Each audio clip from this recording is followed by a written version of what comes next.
ਆਪਾਂ ਅਕਸਰ ਸੁਣਦੇ ਹਾਂ ਯੰਗ ਇਨ ਚਾਰਜ ਸੀ ਇਲੈਕਸ਼ਨਸ ਦੀ ਰੁੱਤ ਆ ਇੱਥੇ 8 ਨਵੰਬਰ ਨੂੰ ਇਲੈਕਸ਼ਨ ਰਹੇ ਆ। ਮੇਰਾ ਮਕਸਦ ਇਹੀ ਆ ਵੀ ਯੂਥ ਦਾ ਪਰਸਪੈਕਟਿਵ ਲੈ ਕੇ ਆਵਾਂ, ਯੰਗਰ ਜਨਰੇਸ਼ਨ ਨੂੰ ਹੋਰ ਅੱਗੇ ਵਧਾਈਏ, ਉਹਨਾਂ ਦੀ ਲੋੜਾਂ ਨੂੰ ਸਹੀ ਤਰੀਕੇ ਨਾਲ ਐਡਰੈਸ ਕਰੀਏ। ਪੰਜਾਬੀ ਰੇਡੀਓ USA ਦੇਖ ਰਹੇ ਸਾਰੇ ਹੀ ਦਰਸ਼ਕਾਂ ਨੂੰ ਇੱਕ ਵਾਰੀ ਫਿਰ ਜੀ ਆਇਆਂ ਨੂੰ। ਸੋ ਇੱਕ ਵਾਰੀ ਫਿਰ ਤੁਹਾਡੇ ਨਾਲ ਜੁੜ ਚੁੱਕੇ ਹਾਂ ਅਤੇ ਜਿੱਦਾਂ ਤੁਹਾਨੂੰ ਪਹਿਲਾਂ ਵੀ ਦੱਸਿਆ ਸੀ ਇਲੈਕਸ਼ਨਸ ਦੀ ਰੁੱਤ ਆ ਇੱਥੇ 8 ਨਵੰਬਰ ਨੂੰ ਇਲੈਕਸ਼ਨ ਰਹੇ ਆ।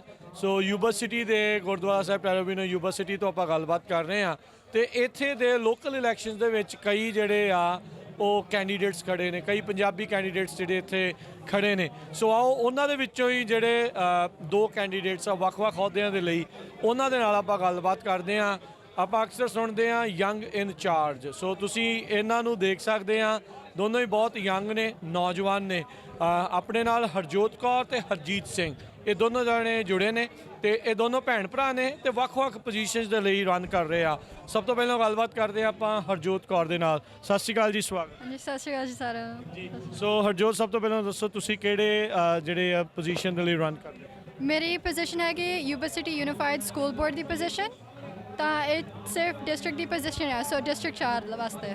ਸੋ ਯੂਨੀਫਾਈਡ ਸਕੂਲ ਡਿਸਟ੍ਰਿਕਟ ਦੀ ਪੋਜੀਸ਼ਨ ਹੈ ਵੈਸੇ। ਹਾਂਜੀ। ਸੋ ਕੀ ਤੁਹਾਡੇ ਰੋਲ ਹੋਣਗੇ ਜੇ ਤੁਸੀਂ ਵਿਨ ਕਰਦੇ ਹੋ? ਮੇਰਾ ਮਕਸਦ ਇਹੀ ਆ ਵੀ ਯੂਥ ਦਾ ਪਰਸਪੈਕਟਿਵ ਲੈ ਕੇ ਆਵਾਂ, ਯੰਗਰ ਜਨਰੇਸ਼ਨ ਨੂੰ ਹੋਰ ਅੱਗੇ ਵਧਾਈਏ, ਉਹਨਾਂ ਦੀ ਲੋੜਾਂ ਨੂੰ ਸਹੀ ਤਰੀਕੇ ਨਾਲ ਐਡਰੈਸ ਕਰੀਏ। ਜਿਵੇਂ ਕਿ ਹੁਣ ਕਈ ਨਿਆਣੇ ਨੇ ਹੁਣ ਦੇ ਬੋਰਡ ਮੈਂਬਰਾਂ ਨੂੰ ਬਹੁਤ ਘੱਟ ਜਾ ਕੇ ਕਹਿਣਾ ਵੀ ਸਾਡੀ ਆਹ ਮੁਸ਼ਕਿਲਾਂ ਆ, ਵੀ ਆਹ ਇਹਨਾਂ ਦਾ ਹੱਲ ਕਰੋ। ਮੋਰ ਲਾਈਕਲੀ ਉਹ ਮੇਰੇ ਕੋਲ ਨੂੰ ਆਉਂਗੇ ਕਰਕੇ ਮੈਨੂੰ ਪਤਾ ਹੈ ਉਹਨਾਂ ਨੂੰ ਕੀ ਚਾਹੀਦਾ ਆ। ਸੋ ਤੁਸੀਂ ਵੀ ਇੱਥੇ ਦੇ ਸੇਮ ਯੂਨੀਫਾਈਡ ਸਕੂਲ ਡਿਸਟ੍ਰਿਕਟ 'ਚ ਪੜ੍ਹੇ ਆ? ਹਾਂਜੀ, ਮੈਂ ਸਾਰੀ ਪੜ੍ਹਾਈ ਇੱਥੇ ਕੀਤੀ ਹੈ। ਸੋ ਤੁਸੀਂ ਕੀ ਦੇਖਦੇ ਹੋ ਵੀ ਰਾਈਟ ਨਾਓ ਕਿਹੜੀਆਂ ਚੀਜ਼ਾਂ ਆ ਜਿਹਨੂੰ ਆਪਾਂ ਹੋਰ ਬੈਟਰ ਕਰ ਸਕਦੇ ਹਾਂ? ਇੱਕ ਤਾਂ ਹੈ ਕਿ ਮੈਂਟਲ ਹੈਲਥ ਸਰਵਿਸਿਜ਼, ਪੈਂਡੈਮਿਕ ਨਾਲ ਸਾਰਿਆਂ ਦੀ ਮੈਂਟਲ ਹੈਲਥ ਥੋੜ੍ਹੀ ਜਿਹੀ ਡਾਊਨ ਗਈ ਹੋ ਆ, ਅਤੇ ਜਿਹੜੇ ਸਕੂਲ ਦੇ ਕਾਉਂਸਲਰਸ ਆ ਉਹਨਾਂ ਕੋਲ ਉਹ ਸਹੂਲਤਾਂ ਨਹੀਂ ਹੈਗੀਆਂ ਹੈਲਪ ਕਰਨ ਦੇ ਵਾਸਤੇ। ਸੋ ਉਹ ਸਹੂਲਤਾਂ ਉਹਨਾਂ ਨੇ ਲੈ ਕੇ ਆਉਣ ਲਈ ਵੀ ਉਹ ਕਲਾਸ ਦੇ ਟਾਈਮ 'ਤੇ ਜਾ ਕੇ ਕਾਉਂਸਲਰ ਨਾਲ ਗੱਲ ਕਰ ਸਕਣ, ਤੇ ਉਹ ਲੈ ਆਈ ਜਾਣ ਇਹਨਾਂ ਦੇ। ਕੀ ਰਿਸਪੌਂਸਿਬਿਲਿਟੀਜ਼ ਹੁੰਦੀਆਂ ਐਜ਼ ਏ ਬੋਰਡ ਮੈਂਬਰ? ਉਹਨਾਂ ਨੇ ਕਿਹੜੀਆਂ ਚੀਜ਼ਾਂ ਨੂੰ ਦੇਖਣਾ ਹੁੰਦਾ ਹੈ? ਮਕਸਦ ਤਾਂ ਇਹੀ ਆ ਵੀ ਸਾਰਿਆਂ ਦੀ ਆਵਾਜ਼ ਸੁਣੀਏ, ਪੇਰੈਂਟਸ ਦੀ ਆਵਾਜ਼ ਸੁਣੀਏ, ਸਟੂਡੈਂਟਸ ਦੀਆਂ ਉਹਨਾਂ ਦੀ ਨੀਡਸ ਪੂਰੀਆਂ ਕੀਤੀਆਂ ਜਾਣ। ਰੋਲਸ ਤਾਂ ਇਹੀ ਹੋਣੇ ਚਾਹੀਦੇ ਆ, ਬਾਕੀ ਦੇ ਤਾਂ ਐਵੇਂ ਹੁੰਦੇ ਆ। ਮੇਨ ਤਾਂ ਇਹੀ ਹੈ ਕਮਿਊਨਿਟੀ ਦੀ ਆਵਾਜ਼ ਸੁਣੋ। ਸੋ ਆਓ ਹੁਣ ਆਪਾਂ ਗੱਲ ਕਰਦੇ ਹਾਂ ਹਰਜੀਤ ਸਿੰਘ ਹੋਣਾ ਦੇ ਨਾਲ, ਜਕਾਰਾ ਮੂਵਮੈਂਟ ਦੇ ਨਾਲ ਲੰਮੇ ਚਿਰ ਤੋਂ ਕੰਮ ਕਰਦੇ ਆ ਰਹੇ ਆ। ਤੁਸੀਂ ਅਕਸਰ ਇਹਨਾਂ ਨੂੰ ਸੁਣਦੇ ਰਹੇ ਹੋਵੋਗੇ ਪੰਜਾਬੀ ਰੇਡੀਓ USA ਦੇ ਉੱਤੇ ਵੀ, ਅਤੇ ਗੱਲਬਾਤ ਕਰਦੇ ਹਾਂ। ਹਰਜੀਤ ਜੀ, ਆਇਆਂ ਨੂੰ ਸਵਾਗਤ ਹੈ। ਸਤਿ ਸ਼੍ਰੀ ਅਕਾਲ। ਸਤਿ ਸ਼੍ਰੀ ਅਕਾਲ ਜੀ, ਅਤੇ ਸਤਿ ਸ਼੍ਰੀ ਅਕਾਲ ਸਾਰਿਆਂ ਦਰਸ਼ਕਾਂ ਨੂੰ। ਅਤੇ ਹਰਜੀਤ, ਤੁਸੀਂ ਕਿਹੜੀ ਪੋਜੀਸ਼ਨ ਦੇ ਲਈ ਰਨ ਕਰ ਰਹੇ ਹੋ? ਜੀ, ਮੈਂ ਖੜਾ ਹੈਗਾ Sutter county board of education trustee area 4 ਵਾਸਤੇ। ਹਾਂਜੀ। ਸੋ ਤੁਹਾਡੀ ਸਿਸਟਰ ਜਿਹੜੀ ਆ ਉਹ ਯੂਨੀਫਾਈਡ ਸਕੂਲ ਡਿਸਟ੍ਰਿਕਟ ਬੋਰਡ ਦੇ ਲਈ, ਤੁਸੀਂ ਜਿਹੜੇ ਆ ਕਾਊਂਟੀ ਜਿਹੜੇ ਆ ਬੋਰਡ ਆਫ ਐਜੂਕੇਸ਼ਨ ਦੇ ਲਈ, ਸੋ ਕੀ ਡਿਫਰੈਂਸ਼ੀਏਟ ਹੈਗਾ ਇਹਨਾਂ ਦੋਨਾਂ ਪੋਜੀਸ਼ਨਸ ਦੇ ਵਿੱਚ? ਸੋ ਇੱਦਾਂ ਅਸੀਂ ਇਕੱਠੇ ਐਵੇਂ ਵਰਕ ਕਰਦੇ ਹਾਂ। ਹੁਣ ਜਿਵੇਂ ਜਿਸ ਲਈ ਹਰਜੋਤ ਕੌਰ ਖੜੀ ਆ, ਜਿਹੜੇ ਸਾਡੇ ਬੱਚੇ ਮਿਡਲ ਸਕੂਲ ਪੜ੍ਹਦੇ ਐਲੀਮੈਂਟਰੀ ਹਾਈ ਸਕੂਲ ਵਿੱਚ, ਉਹਨਾਂ ਲਈ ਵਧੀਆ ਪੜ੍ਹਾਈ ਦਾ ਮਾਹੌਲ ਬਣਾਉਣ ਵਾਸਤੇ, ਵਧੀਆ ਪੜ੍ਹਾਈ ਕਰਨ ਤਾਂ ਕਿ ਕਾਲਜ ਜਾਣ, ਵਧੀਆ ਸਕੂਲ ਵਿੱਚ ਐਡਮਿਸ਼ਨ ਲੈਣ।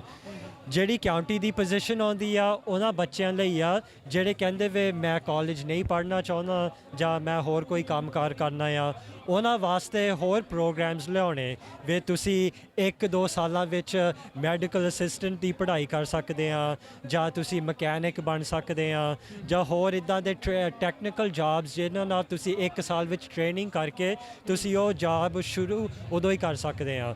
ਸੋ ਕਾਉਂਟੀ ਦਾ ਇਹ ਫਰਕ ਆ ਵੀ ਅਸੀਂ ਬੱਚਿਆਂ ਨੂੰ ਕੰਮ ਕਰਨ ਲਈ ਤਿਆਰ ਕਰਨਾ ਆ, ਅਤੇ ਯੂਨੀਵਰਸਿਟੀ ਯੂਨੀਫਾਈਡ ਦਾ ਹੈਗਾ ਆ ਵੀ ਬੱਚਿਆਂ ਨੂੰ ਕਾਲਜ ਵਾਸਤੇ ਤਿਆਰ ਕਰਨਾ।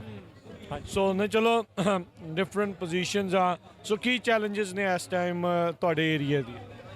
ਚੈਲੰਜਸ ਇਹ ਆ ਵੀ ਜਿਹੜੇ ਕਾਉਂਟੀ ਦੇ ਪ੍ਰੋਗਰਾਮਸ ਬਹੁਤ ਨੇ, ਪਰ ਮੈਂ ਦੇਖਿਆ ਵੀ ਜਿਹੜੇ ਸਾਡੇ ਪ੍ਰੋਗਰਾਮਸ ਚੱਲ ਰਹੇ ਆ ਕਾਉਂਟੀ ਵਿੱਚ, ਆਪਣੇ ਪੰਜਾਬੀ ਬੱਚੇ ਇਸ ਪ੍ਰੋਗਰਾਮ ਦੇ ਵਿੱਚ ਦਾਖਲਾ ਨਹੀਂ ਲੈਂਦੇ, ਇਨਰੋਲ ਨਹੀਂ ਹੁੰਦੇ, ਕਿਉਂਕਿ ਸਾਨੂੰ ਪਤਾ ਨਹੀਂ ਹੈਗਾ ਵੀ ਇਹ ਪ੍ਰੋਗਰਾਮਸ ਨੇ।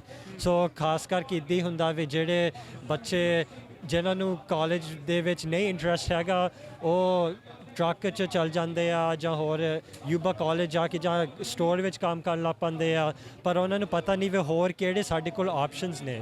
ਸੋ ਮੇਰਾ ਮਕਸਦ ਇਹ ਆ ਵੀ ਇਹ ਰਿਸੋਰਸਿਸ ਇਹ ਜੋ ਸਹੂਲਤਾਂ ਹੈਗੀਆਂ ਕਮਿਊਨਿਟੀ ਵਿੱਚ ਲਿਆਉਣ ਮੈਂ ਰੇਡੀਓ 'ਤੇ ਵੀ ਆ ਕੇ ਗੱਲਬਾਤ ਕਰ ਸਕਦੇ ਹਾਂ ਵੀ ਇਹ ਵੱਖਰੇ ਆਪਸ਼ਨਸ ਨੇ ਗੁਰਦੁਆਰੇ ਨਾਲ ਗੱਲਬਾਤ ਵੀ ਕਰਕੇ ਇੱਥੇ ਵੀ ਅਸੀਂ ਰਿਸੋਰਸਿਸ ਲਿਆ ਸਕਦੇ ਹਾਂ ਹਾਂਜੀ ਸੋ ਬਿਲਕੁਲ ਸੋ ਗੱਲਬਾਤ ਆਪਾਂ ਕਰ ਰਹੇ ਸੀ ਹਰਜੋਤ ਕੌਰ ਤੇ ਹਰਜੀਤ ਸਿੰਘ ਦੇ ਨਾਲ ਸੋ ਇਲੈਕਸ਼ਨ ਕਿੱਦਣ ਆ ਕਿਵੇਂ ਆ ਕਿੱਦਾਂ ਤੁਹਾਨੂੰ ਵੋਟ ਪਾ ਸਕਦੇ ਹੋ ਉਸ ਦੇ ਬਾਰੇ ਜਾਣਕਾਰੀ ਸੋ ਅੱਜ ਦਾ ਦਿਨ ਸ਼ਨੀਵਾਰ ਆ ਇਲੈਕਸ਼ਨ ਦਿਨ ਹੈਗਾ ਮੰਗਲਵਾਰ ਨਵੰਬਰ 8 ਤਰੀਕ ਪਰ ਇਹ ਨਹੀਂ ਮਤਲਬ ਇਲੈਕਸ਼ਨ ਉਦੋਂ ਸ਼ੁਰੂ ਹੋਣਾ ਇਲੈਕਸ਼ਨ ਤਾਂ ਬਹੁਤ ਪਿਛਲੇ ਹਫ਼ਤਿਆਂ ਦਾ ਸ਼ੁਰੂ ਹੋਇਆ ਆ 8 ਤਰੀਕ ਨੂੰ ਆਖਰੀ ਦਿਨ ਆ ਸੋ ਸਾਰਿਆਂ ਦੇ ਘਰ ਨੂੰ ਬੈਲਟ ਆਏ ਨੇ ਅਤੇ ਉਹ ਬੈਲਟ ਤੁਸੀਂ ਹੁਣ ਵੀ ਭਰ ਕੇ ਜਾਂ ਤਾਂ ਮੇਲ ਰਾਹੀਂ ਭੇਜ ਸਕਦੇ ਆ ਜਾਂ ਤੁਸੀਂ ਇਲੈਕਸ਼ਨਸ ਆਫਿਸ ਜਾ ਕੇ ਡਰਾਪ ਕਰ ਸਕਦੇ ਆ ਸੋ ਐਵੇਂ ਤੁਸੀਂ ਕਰ ਸਕਦੇ ਜਾਂ ਤੁਸੀਂ ਮੰਗਲਵਾਰ ਨੂੰ ਇਲੈਕਸ਼ਨ ਡੇ 'ਤੇ ਸਵੇਰੇ 7 ਵਜੇ ਸਵੇਰੇ ਸਾਰੇ ਬੂਥ ਖੁੱਲ੍ਹਦੇ ਆ ਅਤੇ 8 ਵਜੇ ਬੰਦ ਹੁੰਦੇ ਆ ਸੋ ਉਸ ਟਾਈਮ ਦੇ ਵਿੱਚ ਤੁਸੀਂ ਇਲੈਕਸ਼ਨਸ ਆਫਿਸ ਜਾ ਸਕਦੇ ਆ ਜਾਂ AK ਸਕੂਲ ਜਾ ਸਕਦੇ ਆ ਜਾਂ ਫੇਅਰ ਗਰਾਊਂਡਸ ਜਾ ਸਕਦੇ ਆ ਇੱਥੇ ਸਾਰੇ ਪੋਲਿੰਗ ਸੈਂਟਰ ਬਣੇ ਨੇ ਅਤੇ ਉੱਥੇ ਜਾ ਕੇ ਤੁਸੀਂ ਜਾਂ ਤਾਂ ਆਪਣੀ ਵੋਟ ਇਨ ਪਰਸਨ ਕਰ ਸਕਦੇ ਆ ਜਾਂ ਤੁਸੀਂ ਜਾ ਕੇ ਆਪਣਾ ਬੈਲਟ ਵੀ ਫੜਾ ਸਕਦੇ ਆ ਸੋ ਕਿਹੜੇ ਏਰੀਏ ਦੇ ਵਿੱਚ ਤੁਹਾਡੇ ਬੈਲਟ ਜਿਹੜੇ ਉਹ ਹੁੰਦੇ ਆ ਜਿਸ 'ਚ ਤੁਹਾਡਾ ਨਾਂ ਹੋਊਗਾ ਸੋ ਸਾਡਾ ਦੋਨਾਂ ਦਾ ਆਪਣੀ ਕਮਿਊਨਿਟੀ ਵਿੱਚ ਜਿਹੜੇ ਸਾਡੀ ਕਮਿਊਨਿਟੀ ਹੈਪੀ ਪਾਰਕ ਲਾਗੇ ਰਹਿੰਦੀ ਆ ਜਾਂ AK ਸਕੂਲ ਜਾਂ ਰਿਵਰ ਵੈਲੀ ਹਾਈ ਸਕੂਲ ਇਹ ਸਾਰੀ ਕਮਿਊਨਿਟੀ ਹਾਈਵੇ 99 ਦੇ ਜਿਹੜਾ ਵੈਸਟ ਸਾਈਡ ਹੈਗਾ ਆ ਇੱਥੇ ਆਪਣੀ ਕਮਿਊਨਿਟੀ ਦੇ ਵਿੱਚ ਆਪਾਂ ਦੋਨੋਂ ਖੜੇ ਆ ਠੀਕ ਹੈ ਸੋ ਕੁਝ ਹੋਰ ਜਾਂਦੇ ਜੇ ਕੁਝ ਦੱਸਣਾ ਹੋਵੇ ਕਹਿਣਾ ਹੋਵੇ ਵੋਟ ਜ਼ਰੂਰ ਪਾਓ ਅਸੀਂ ਯੂਥ ਨੂੰ ਹਮੇਸ਼ਾ ਕਹਿੰਦੇ ਰਹਿੰਦੇ ਹਾਂ ਵੀ ਅੱਗੇ ਨਹੀਂ ਆਉਂਦੀ ਇਹ ਇੱਕ ਮੌਕਾ ਆ ਸਾਡੀ ਸਪੋਰਟ ਕਰਨ ਦਾ ਤਾਂ ਫਿਰ ਅੱਗੇ ਜਾ ਕੇ ਹੋਰ ਯੂਥ ਵੀ ਖੜੇ ਹੋਣ ਸੋ ਇੱਥੇ ਹੀ ਗੱਲਬਾਤ ਨੂੰ ਜਿਹੜਾ ਹੁਣ ਆਪਾਂ ਸਮਾਪਤ ਕਰਦੇ ਹਾਂ ਮਿਲਦੇ ਹਾਂ ਆਪਾਂ ਅਗਲੀ ਵਾਰ ਉਦੋਂ ਤੱਕ ਲਈ ਮੇਰੇ ਵੱਲੋਂ ਤੁਹਾਨੂੰ ਸਭ ਨੂੰ ਪਿਆਰ ਭਰੀ ਸਤਿ ਸ਼੍ਰੀ ਅਕਾਲ